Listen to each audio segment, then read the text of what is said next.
Florence va nous présenter pendant la vingtaine de minutes qui suit eh bien cette conférence Adobe Commerce au service de la stratégie B2C et B2B, stratégie internationale de cette marque qu'est Fermob. C'est à vous, Florence. Je vous laisse la scène, la zapette qu'il faut que vous preniez avec vous. 20 minutes avec nous et puis ensuite, bien sûr, vos questions à l'issue de cette conférence. Bonjour à tous. Alors, je vais vous parler de la stratégie donc, de Fermob avec Adobe Commerce. En petit préambule, pour vous expliquer qui est Fermob, si vous ne connaissez pas Fermob. Donc, nous sommes fabricants de mobilier de jardin. Mobilier de jardin avec la particularité donc d'avoir introduit la couleur au jardin, puisqu'on a un nuancier de 25 couleurs qui se renouvellent à raison de 1 à 3 couleurs chaque année. Donc Fermob est aussi bien présent en grand public, en direct avec les particuliers, ou sur le marché professionnel. Vous connaissez peut-être aujourd'hui, au travers notamment du marché professionnel qu'on appelle chez nous le contract. Donc c'est tout le marché en fait qui s'adresse aux professionnels, lieux d'accueil, au public divers et variés, avec aussi bien des terrasses de restaurants, des hôtels, des lieux emblématiques comme Times Square, comme le Monitor, enfin vraiment des lieux très fort et très puissant dans la notoriété de notre marque en France et à l'international. Pour faire la transition sur le sujet de l'international, puisque c'est un des sujets phares de notre stratégie dont on va parler aujourd'hui. Donc Fermob est présent, je dirais, historiquement depuis sa création, aussi bien en France et avec l'international. Globalement, à peu près toujours dans les mêmes ratios, moitié-moitié en France et à l'international, aux 4 coins du monde, si je puis dire. Quelques lieux emblématiques que vous avez peut-être eu l'occasion de voir à l'occasion de vos voyages personnels ou professionnels. Donc l'objectif, c'est vraiment d'exporter la French Touch partout dans le monde avec l'implantation du mobilier. Nos enjeux ça a été surtout marqué en post-Covid, d'accélérer le e-commerce. Fermob très peu présent en e-commerce avant le Covid, mais je dirais comme beaucoup de commerçants. Nos enjeux étaient de développer tout d'abord le e-commerce sur le B2B, donc le marché du contract que j'évoquais tout à l'heure, et d'accélérer l'internationalisation des ventes, puisque nous étions présents jusqu'alors en e-commerce que sur le marché français. Et dans un contexte où le système d'information, l'écosystème Fermob, s'était beaucoup enrichi. Un ERP, puis un PIM, puis un CRM, etc. Et sur lequel il y a un véritable enjeu de venir interconnecter tout cela. Dans une période où le e-commerce pesait environ 5% des ventes du chiffre d'affaires global, donc présent en B2C et sur la France, l'enjeu était à 3-4 ans de multiplier par 2 le poids du e-commerce et d'étendre donc à des nouveaux marchés et territoires. Donc à l'époque, on a fait le choix de Adobe Commerce, de la solution Adobe Commerce, vraiment dans un projet global. Tout d'abord, de choisir une solution pour répondre à un premier site dont je vais vous parler après pour le marché professionnel, mais avec la perspective et l'enjeu de refondre notre site grand public et d'accélérer en ouvrant de nouveaux pays. Avec l'enjeu aussi d'avoir une solution, je vous disais tout à l'heure, qui soit la plus performante et la plus souple, agile, interconnectable avec notre écosystème. Donc on a été accompagné dans ce choix de solution et dans la mise en œuvre de ce projet avec Synolia, qui est un partenaire depuis quelques années pour mettre en œuvre cette solution. Donc la première étape, donc on a fait le choix de mettre en place Fermob Contract, donc qui est un site destinés aux clients finaux, que sont les hôteliers, les restaurateurs et autres lieux d'accueil au public, avec un catalogue de produits qui est multimarque, puisque Fermob, c'est un groupe avec différentes marques, dont la marque Vlaminck. Donc Vlaminck qui est plutôt orientée sur la fabrication de tout ce qui va être toile de parasol, bain de soleil et autres produits de confection.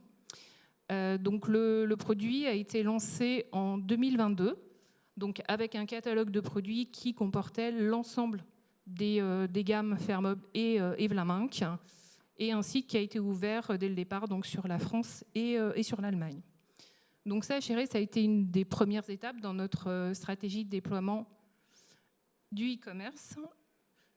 Et ensuite, on a engagé 2 ans plus tard le replatforming de notre plateforme principale. Donc il faut savoir que Fermob.com, c'est vraiment le gros de notre visibilité, le gros de notre chiffre d'affaires. L'enjeu était de migrer ce site sur la plateforme Adobe, puisque le site était vieillissant, la technologie également. Et avec une première phase, donc on a lancé en fin d'année dernière, donc sur la France. Une toute nouvelle boutique qu'on vient d'ouvrir là en début de mois sur l'Allemagne. Donc je dirais que le fait d'avoir ce socle Adobe nous a permis, dans ce contexte-là, d'ouvrir très rapidement, par exemple, le cas de la boutique allemande. Je dirais que c'est un projet qui a été fait en moins de 2 mois. Donc le fait d'avoir cette plateforme instance unique nous a permis en fait très vite d'ouvrir cette nouvelle boutique. Donc on ne s'arrête pas là pour 2025. On est en train de travailler là actuellement sur l'ouverture du store US et UK. Donc là aussi dans une logique de rassembler en fait l'ensemble des stores existants. C'était le cas par exemple sur l'Allemagne, c'est le cas également aux US, sur cette instance d'Adobe. Donc la plateforme unifiée, elle a pour nous en fait eu beaucoup d'atouts. L'atout principal, je dirais, c'est vraiment d'avoir des flux uniques. On avait précédemment donc différents sites gérés dans différents pays, des sites qui étaient pour certains connectés au système d'information Fermob, d'autres pas du tout. Donc à l'occasion du replatforming que l'on a mené en fin d'année dernière, il y a eu un gros travail d'architecture qui a été mené par les équipes sur justement la mise en place de flux uniques de manière à avoir quelque chose de complètement fluide, aussi bien sur l'alimentation des catalogues produits, le nombre de médias qui est très important, mais également toute la partie client et commande. L'avantage pour nous d'avoir maintenant une plateforme unique, c'est qu'on a un vrai travail de mutualisation en fait, de tout le pilotage, aussi bien sur la partie des développements, monitoring des flux au quotidien pour s'assurer que tout se passe bien ou pas bien, des fois ça arrive. Ça a permis également au niveau de mon équipe, parce qu'on est quand même sur des ressources qui sont assez réduites, d'avoir en fait des personnes qui sont formées sur Magento et qui peuvent se remplacer en cas d'absence.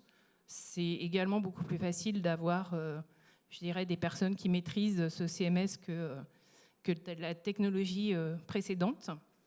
Ça nous a permis aussi de faire évoluer notre organisation, puisqu'on avait une organisation jusqu'alors qui était très silotée, c'est-à-dire une personne en charge du webmastering de Fermob.com, une personne en charge du webmastering d'un autre site.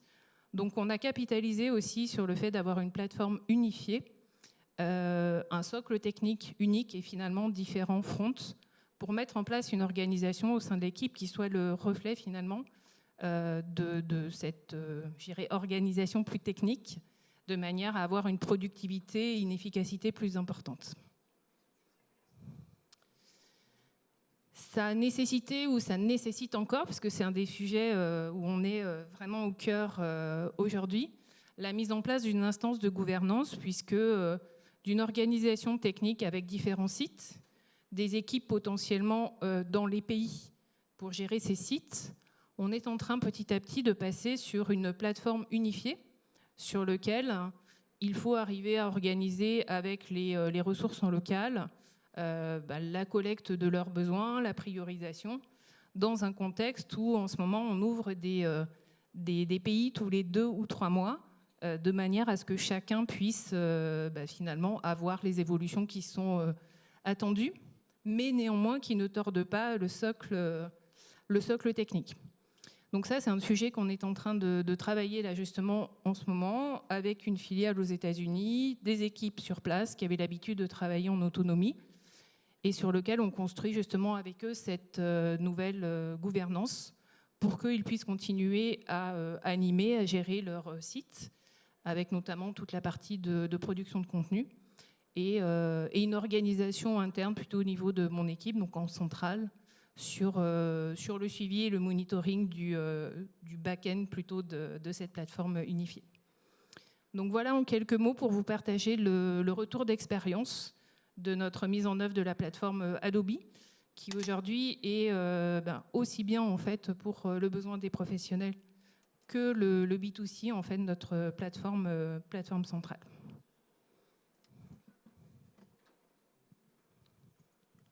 Merci beaucoup, Florence, pour cette présentation. Eh bien, on va faire circuler un micro, puisque vous allez pouvoir poser, si vous le souhaitez, vos questions à Florence sur cette utilisation d'Adobe Commerce. N'hésitez pas au centre.